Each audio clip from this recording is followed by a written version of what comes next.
el cuarto libro de Profetas Menores, el cuarto libro de Profetas Menores denominado el libro de Abdías. Entonces, como de costumbre, lo que realmente nos va a ayudar a que podamos aprovechar el máximo posible de este tiempo. Yo sé que no es lo óptimo, a veces lo óptimo sería que podamos hacer una clase invertida, pero realmente cuando trabajamos con Biblia y cuando trabajamos con lo que significa una aproximación a un estudio de capítulo por capítulo, versículo por versículo, desde un punto de vista expositivo, a veces la clase magistral es lo que predomina, ¿no? Vamos a tener, evidentemente, unos tiempos en los cuales vamos a poder abrir no el debate, pero sí el campo a la retroalimentación.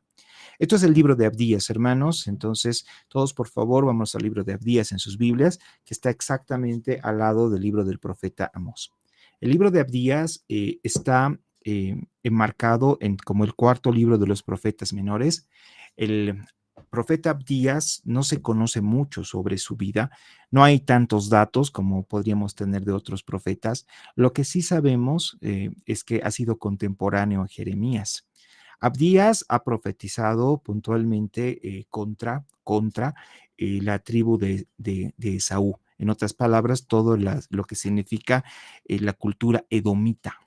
Recordemos que los edomitas son los descendientes de Esaú. Esaú es el hermano mayor de Jacob. Y este libro llama la atención poderosamente por lo corto que es. A diferencia de los anteriores, este libro solamente tiene un capítulo y solamente tiene 21 versículos. Pero esto no significa que estos 21 versículos puedas tratarlos muy ligeramente. A veces, hermanos, cuando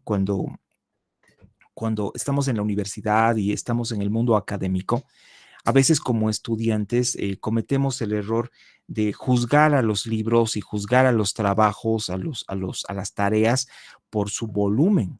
Entonces hay mucha gente que al momento de elegir un libro para hacer una exposición o algo así, entonces lo primero que hace es irse en función de cuántas hojas tiene.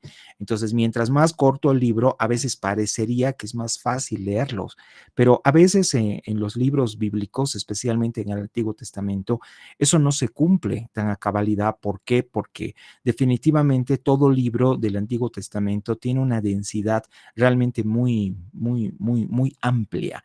En otras palabras, poder entender el libro de Abdías nos lleva a pelear un poco con lo que significa todo el contexto. Y el contexto en este caso arranca a partir de lo que habíamos revisado el día de ayer con el profeta Amós, y es el contexto de lo que significa la región de Edom, la capital de Edom y todo el reino de Edom. El mundo edomita es todo el desierto que rodea al reino de Israel. Recordemos que cuando Jacob hace las paces con su hermano Esaú, ellos se separan físicamente y Jacob se queda a vivir en medio de la región de Canaán, y mientras Esaú se va a vivir al desierto. Esaú era un cazador experto, entonces el campo de Esaú no estaba enfocado al campo de la agricultura, sino estaba enfocado al campo donde él podría conseguir presas. En otras palabras, estaba detrás de las regiones en el mundo árabe donde viven animales salvajes. Entonces ellos y todos sus descendientes se fueron ubicando en las regiones montañosas. En otras palabras, todo lo que está fuera de la tierra prometida, que le íbamos a llamar posteriormente. A esa región profetiza nuestro profeta Abdías. Abdías tiene un nombre que significa el que sirve y adora a Jehová. Repito, el nombre Abdías es el que sirve y adora a Jehová. Capítulo 1, versículo 1 dice lo siguiente: visión de Abdías. Jehová el Señor ha dicho así en cuanto a Edom. Acá nos habla, en primer lugar, de que este libro es palabra de Dios. Y es una palabra punzocortante dirigida directamente a Edom. A Edom, los descendientes de Esaú. Hemos oído el pregón de Jehová, y mensajero ha sido enviado a las naciones. Levantaos, levantémonos contra este pueblo en batalla. He aquí pequeño, te he hecho entre las naciones. Estás abatido en gran manera. Acá, la primera parte, el segundo versículo específicamente, cuando ya esta caja oscura, entre comillas, llamada profecía, se empieza a abrir, lo primero que hace el Señor cuando habla contigo, cuando te confronta, es darte un diagnóstico de situación. Y eso es una cosa que se va cumpliendo permanentemente en todas las profecías del Antiguo Testamento. Antes de entrar con un dictamen, antes de entrar, le llamaremos con un juicio, el Señor lo primero que hace es darte un diagnóstico para que tú puedas entender y sobre todo reconocer que este juicio no ha sido caído sobre ti, echado sobre ti de forma arbitraria. El Señor siempre es justo, siempre es correcto, siempre. El Señor siempre su justicia es completamente clara, pero el Señor al mismo tiempo, por alguna misteriosa razón, nos explica sus planes y les explica sus planes específicamente a aquellos que van a ser juzgados. Y digo por una misteriosa razón, porque yo no lo entiendo. Yo no lo entiendo y hablo con toda sinceridad porque yo pienso que Dios es Dios y Dios no tiene el menor deber de explicarte sus planes. Él no tiene por qué explicarte nada, él simplemente tiene que hacerlo y tú tienes que bajar la cabeza y simplemente ver lo que el Señor está haciendo a tu alrededor, con tu vida y alrededor de tu vida, con tus enemigos y con tus amigos. Una cosa hermosa cuando vemos la vida de Job es que Job en ningún momento vociferó o atribuyó a Dios ningún tipo de despropósito. Job sabía que todo lo que le estaba pasando, que todas las tribulaciones que estaban encima de él, tenía un propósito, aunque él desconocía el propósito. Nosotros vemos en el libro de Job que hay conversaciones directas entre Satanás y Jehová. Y Satanás se presenta delante de Jehová para qué? Para solicitar permiso para atormentar a Job. Y Dios le da el permiso porque Dios quería saber exactamente hasta dónde Job podía haber llegado, podía llegar el amor que Job profesaba para con el Señor. Todas estas conversaciones son increíbles, pero en ningún momento a Job se le da a entender lo que verdaderamente estaba pasando. Job nunca supo el porqué de sus castigos, de sus tribulaciones, de sus pruebas. Jamás lo supo. Ahora, acá Abdías va explicándole a Esaú, va explicándole a la tribu edomita por qué está pasando lo que está pasando. Versículo 2. Pequeño te he hecho entre las naciones, estás abatido en gran manera. En otras palabras, te está viniendo encima una derrota catastrófica. Verso 3. A ver, para empezar, todos nosotros, cuando escuchamos el término derrota, pensamos que derrota se va a referir a que en un momento dado vamos a confrontar con un enemigo y este enemigo nos va a derrotar, nos va a vencer. Y es muy fácil, no es fácil, digamos, pero es previsible el poder protegernos con un enemigo que viene de afuera. Hay mucha gente que está bien entrenada en lo que significa guerra espiritual.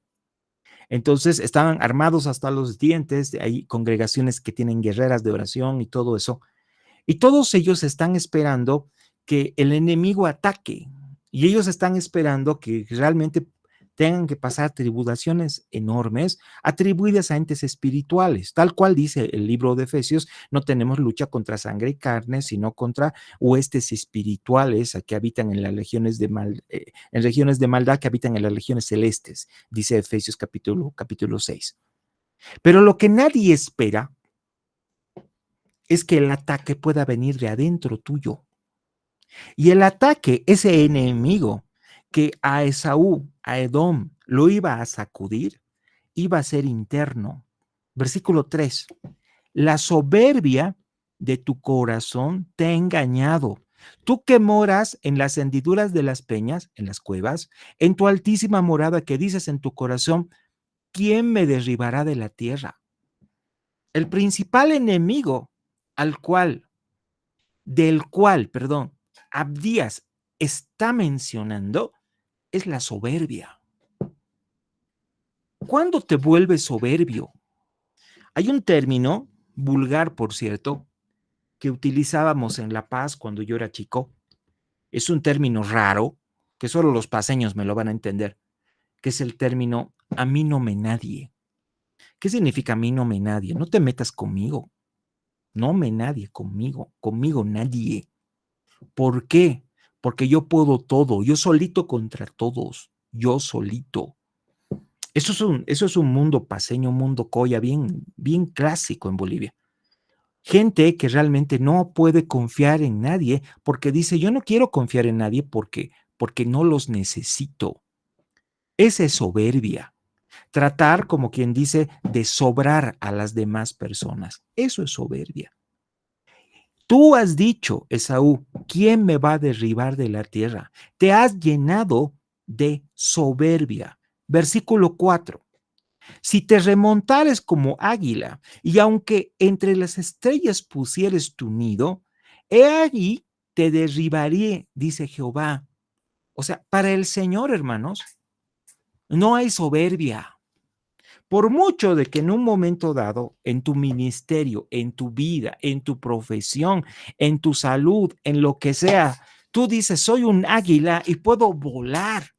Soy un águila y realmente nadie va a poder conmigo. Lo he conseguido todo.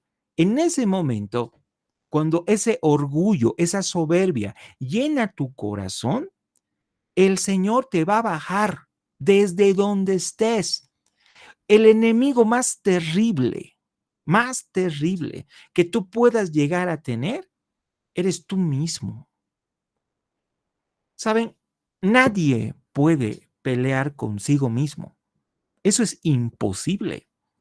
El libro de Santiago nos habla de que la lengua es lo peor que puede haber, que la lengua, siendo tan pequeña, puede encender un gran fuego, que la lengua a veces habla cosas sin pensar. Y tú a la lengua no la puedes controlar. El libro de Santiago dice, nadie ha podido domar su lengua. De esa lengua sale la bendición y la maldición. La lengua es lo equivalente a un pequeño timón que puede guiar una gran nave. Y estoy hablando de Santiago. Acá esa lengua es tu orgullo. Ese orgullo que tú puedes, desde un púlpito inclusive, escupir en la cara de Dios. En el momento en que tú dices a todos que todo lo que has conseguido, lo has conseguido con tu esfuerzo, que todo lo que sabes, lo has aprendido gracias a las horas de estudio que has tenido, que todo lo que tienes económicamente hablando ha sido fruto de tu trabajo. En ese momento, el Señor se va a enojar contigo y el Señor se va a enojar a tal punto, y lo hace porque te ama, que te va a bajar desde lo alto a lo que tú te has trepado. Versículo 5. Si ladrones vinieran a ti, o robadores de noche, como ha sido destruido, ¿no hurtarían lo que les bastase? Si entraran en ti, a ti, vendimiadores, ¿no dejarían algún rebusco? En otras palabras, el versículo 5 te dice, todo lo que tienes, en el fondo, es robable. Y yo soy todavía de la época en que cuando yo era chico estaban apareciendo los primeros teléfonos celulares.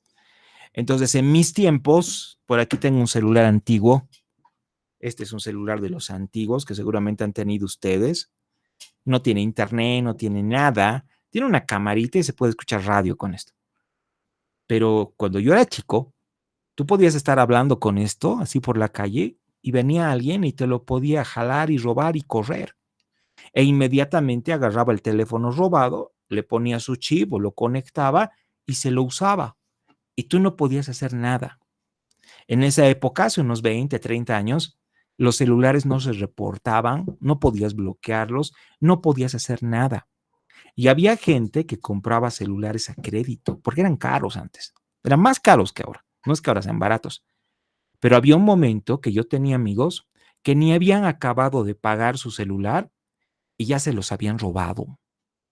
Hermanos, los ladrones están a la puerta.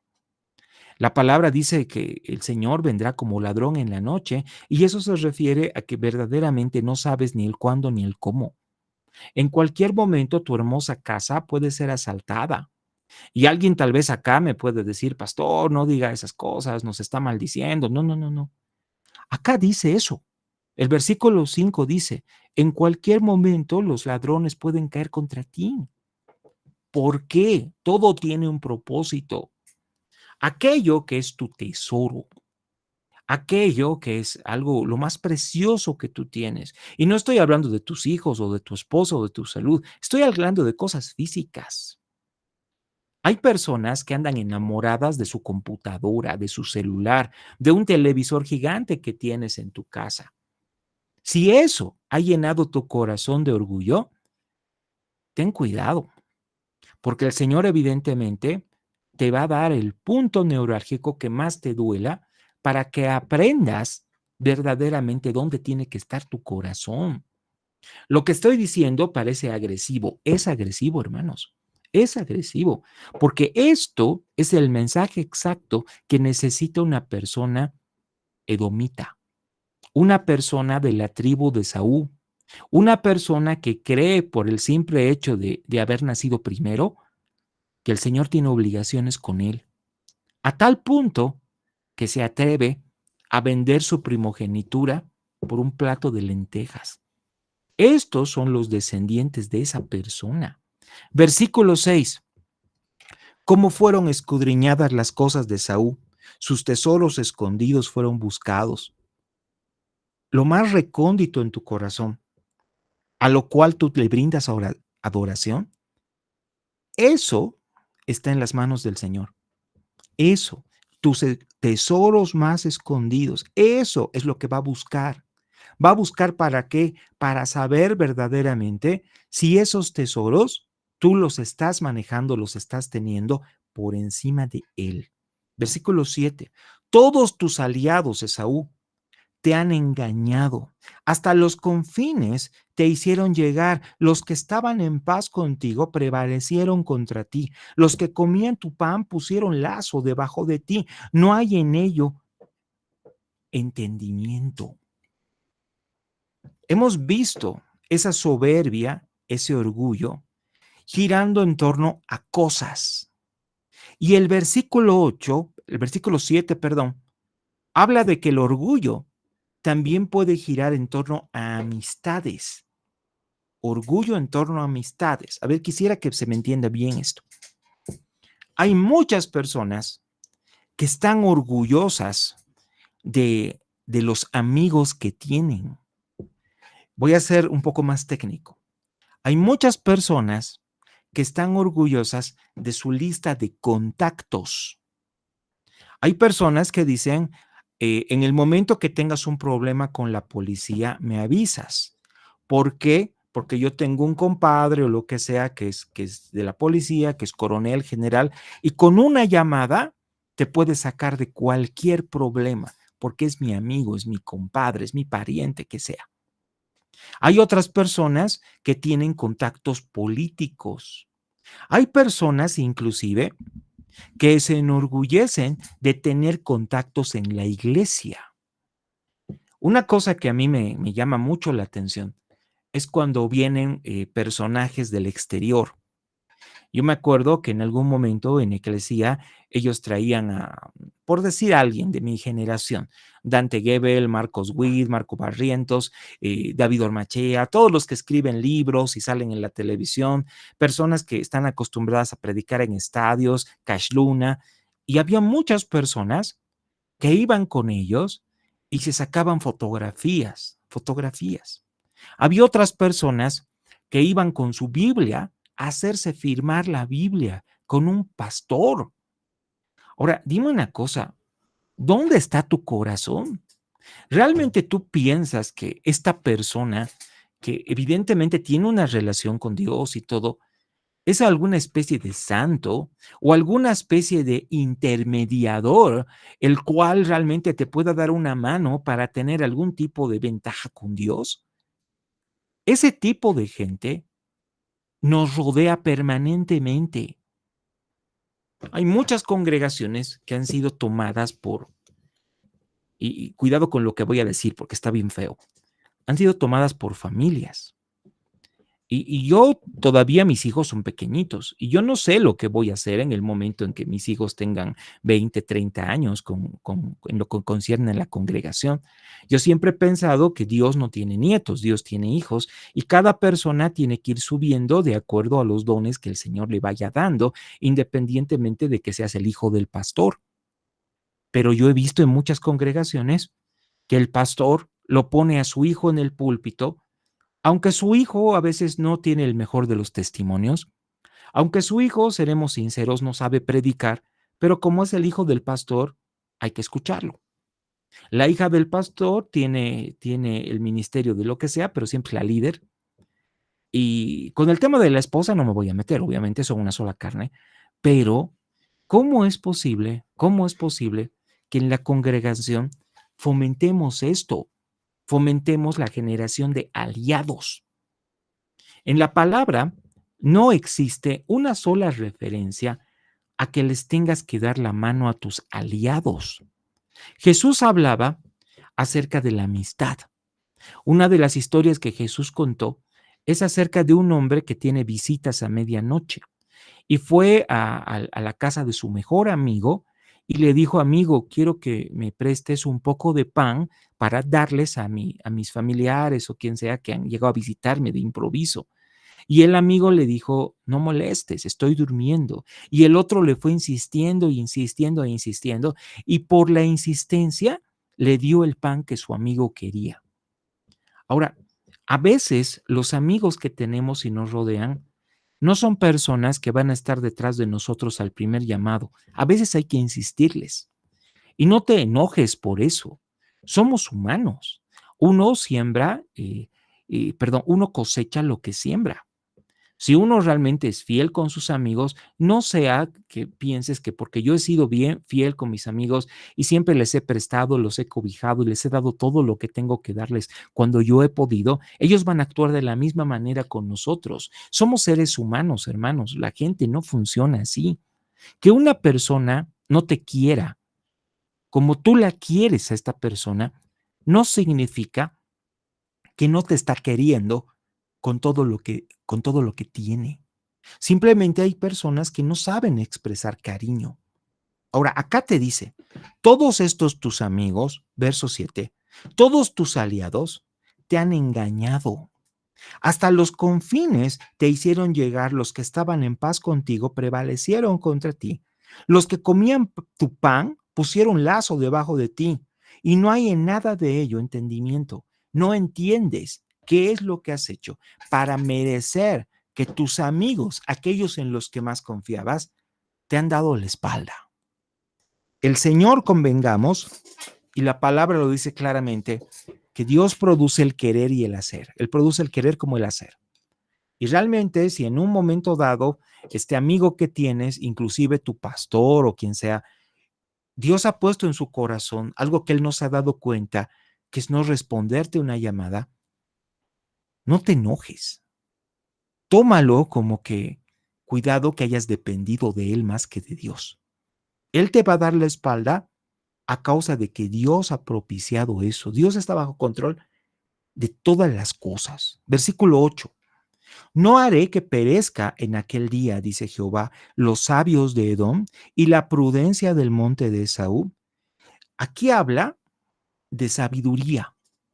En ese día, en el día en que Edom tengan que pasar por estas acusaciones y tengan que ser ejecutado su juicio, no va a haber sabiduría que te salve. En ese día, hermanos, no hay cartones. En ese día no sirve de mucho la teoría que hayas aprendido todos estos años.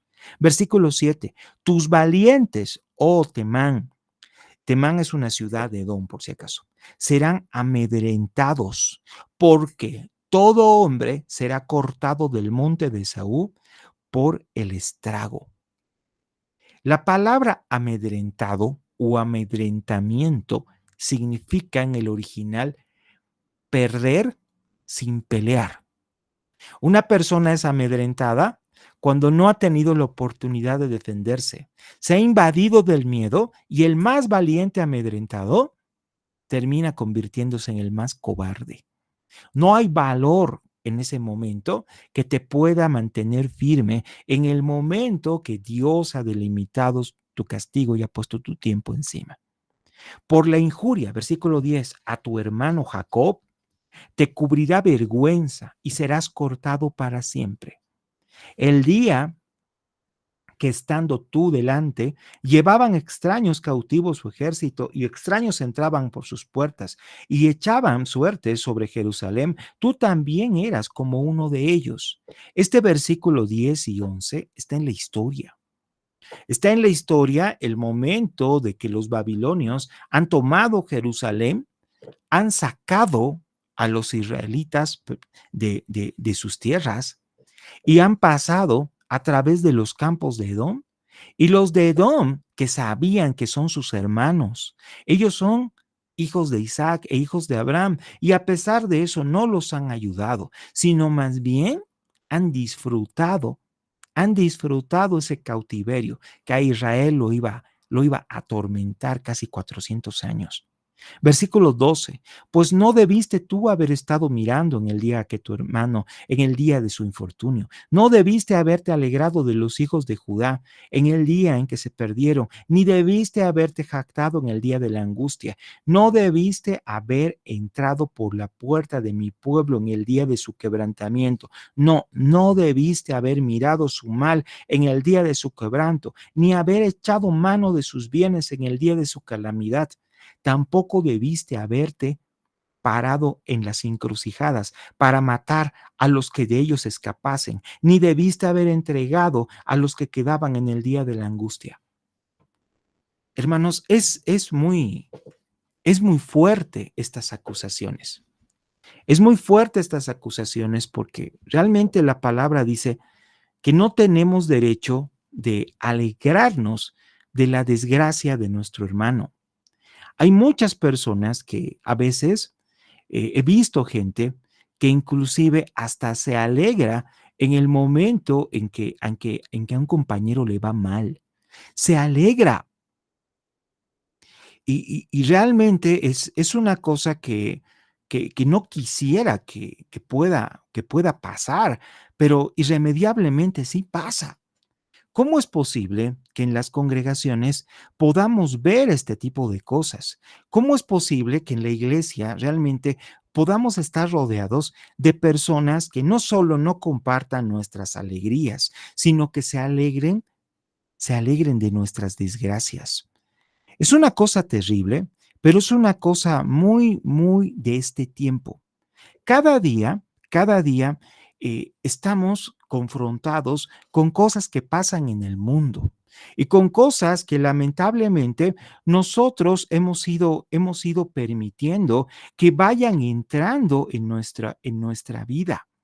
A ver, vámonos un ratito, dejen ahí donde está su libro de Abdías y vámonos un ratito al capítulo 24, versículo 18 del libro de Proverbios. Y preferiría que no se muevan de aquí, solamente anótense. Capítulo 24, versículo 18 del libro de Proverbios. Capítulo 24, versículo 18, desde el 17. Proverbios, capítulo 24, versos 17 y 18. Dice así, yo lo leo. Dice, cuando cayere tu enemigo, no te regocijes, y cuando tropezare, no se alegre tu corazón, no sea que Jehová lo mire y le desagrade, y aparte de sobre él su enojo. Esto es un proverbio, hermanos. De nuevo lo leo. Cuando cayere tu enemigo, no te regocijes, y cuando tropezare, no se alegre tu corazón, no sea que Jehová lo mire y le desagrade, y aparte de sobre él su enojo. No hay cosa que más le moleste al Señor en medio de su justicia que la morbosidad de las personas.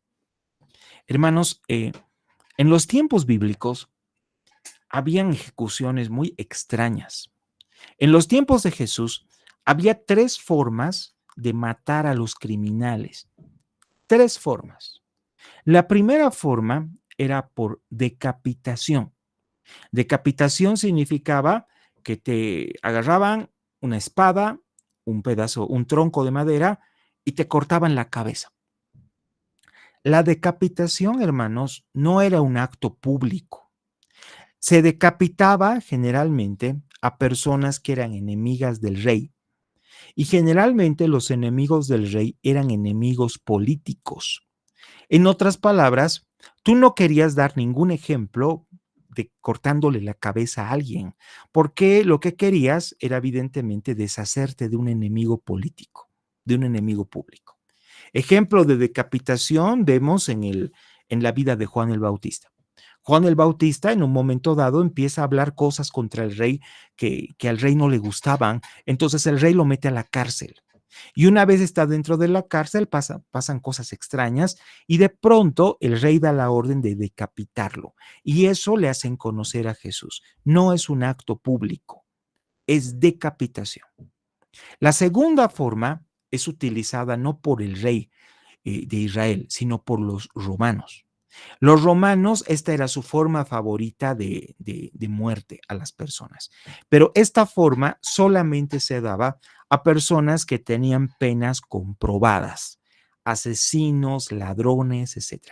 Esto era la crucifixión. Se crucificaba a los enemigos del pueblo que verdaderamente sus crímenes merecían, entre comillas, un escarnio público. En otras palabras, merecían que se dé una demostración pública de que la justicia se estaba ejecutando. Ejemplo, el caso de Jesucristo.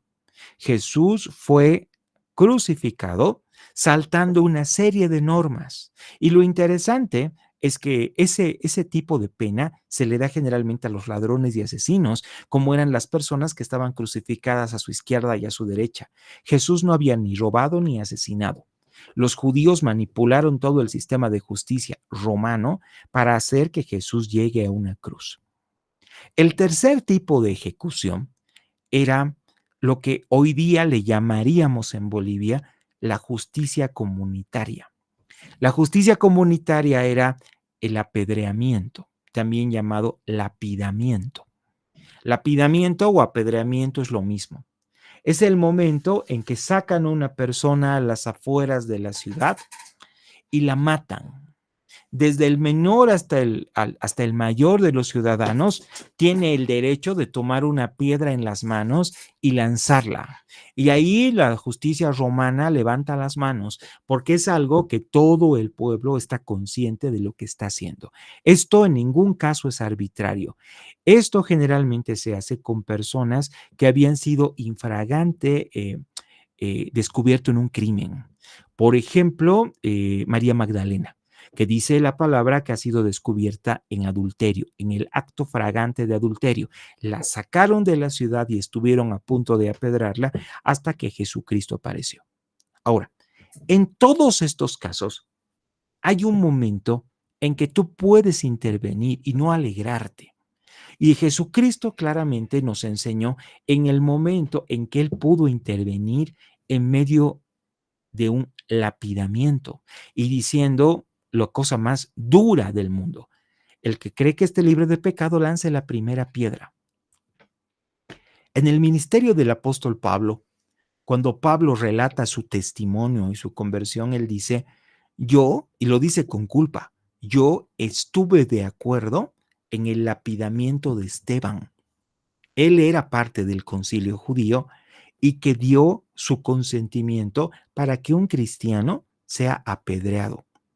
Y en ese caso fue realmente estremecedor, que solamente Jesucristo y Esteban llegaron a decir antes de morir, Señor, no les tomes en cuenta este pecado.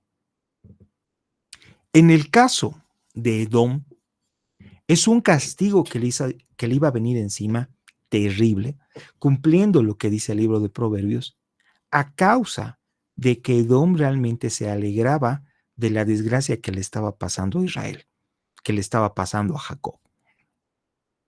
Versículo 15. Porque cercano está el día de Jehová. Sobre todas las naciones, como tú hiciste, se hará contigo. Tu recompensa volverá sobre tu cabeza. Y de la manera que vosotros bebisteis en mi santo monte, beberán continuamente todas las naciones, beberán, engullirán y serán como si no hubiera sido. En otras palabras, nadie se va a acordar de ti. Esto, hermanos, es muy duro. En los tiempos bíblicos, lo peor que te podía pasar es que te digan, nadie se va a acordar de que tú has existido. Y esa es la promesa, la amenaza, la ejecución del juicio de Dios que se le está haciendo sobre la tribu edomita. Más, versículo 17, ese más significa pero en el monte de Sión habrá un remanente que se salve, santo, y la casa de Jacob recuperará sus posesiones. La casa de Jacob será fuego, y la casa de José será llana, y la casa de Saúl estopa, y los quemarán y los consumirán, ni aun resto quedará de la casa de Saúl, porque Jehová lo ha dicho. Estopa significa una especie de combustible, como leña. Jehová lo ha dicho.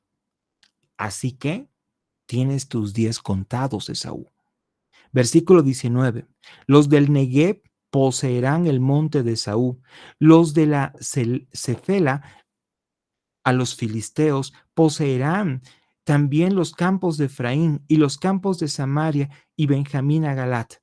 Y los cautivos de este ejército y los hijos de Israel poseerán lo de los cananeos hasta Serecna.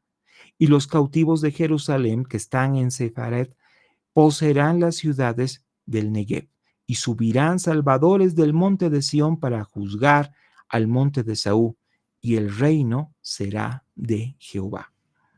Hay comentaristas que te relatan esto como que es una profecía que se llega a cumplir en el año 58, en el momento en que los israelitas llegan a tomar Jerusalén para fundar el Estado de Israel. Y tiene mucho sentido. He visto varios documentales y leído un par de libros en el cual asocian todo lo que está en la segunda parte del libro de Abdías en función de los nombres actuales que tienen todas estas tribus, qué sé yo, Etiopía, la misma Palestina, todos los árabes que rodean al Estado de Israel son descendientes de estas tribus y todos ellos se han asociado en un momento dado para destruir a Israel. Ellos tienen petróleo, ellos tienen dinero y apoyo de Naciones Unidas. Israel no tiene nada. Israel, por alguna razón, no tiene recursos estratégicos. Lo único bueno de Israel es tierra para agricultura y que es un puerto estratégico para poder salvar al mar Mediterráneo. Fuera de eso, sin petróleo, no es un lugar estratégicamente adecuado para que le interese una superpotencia. Israel en medio de eso está prevaleciendo y los judíos de todas partes del mundo, exilados más de 2000 años, han vuelto a su tierra prometida. Cuando yo era niño, había varios judíos en la ciudad de La Paz, Cochabamba y Santa Cruz. Hoy en día muy difícilmente puedes encontrar uno, porque todos han sido repatriados directamente a su tierra, a tierra prometida. Esto es el libro de Abdías, un libro donde realmente nos recalca el tema de que Dios es santo y Dios es justo. Y Dios va a juzgarte en el momento en que esto sea necesario. Dios es amoroso, misericordioso. Dios está lleno de gracia y nunca va a ejecutar un juicio antes de que haya una advertencia.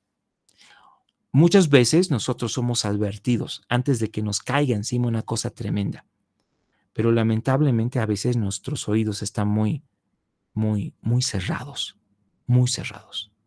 Abdías verdaderamente es un profeta como para leerlo y como para estudiarlo y entenderlo a la luz de la historia de Jacob y Esaú. Si tú entiendes bien lo que ha significado ser el hermano de Jacob, vas a entender perfectamente lo que significa esta profecía y vas a poder tal vez tomarla como propia. Nunca te dejes ganar por el orgullo, ni te dejes llegar por el ego, hermanos. Nada, ni lo que tienes, ni lo que sabes, ni tu salud, ni mucho menos tus amigos, te deben alejar de la presencia de Dios. Amén. Muy bien, hermanos, con eso estaríamos terminando.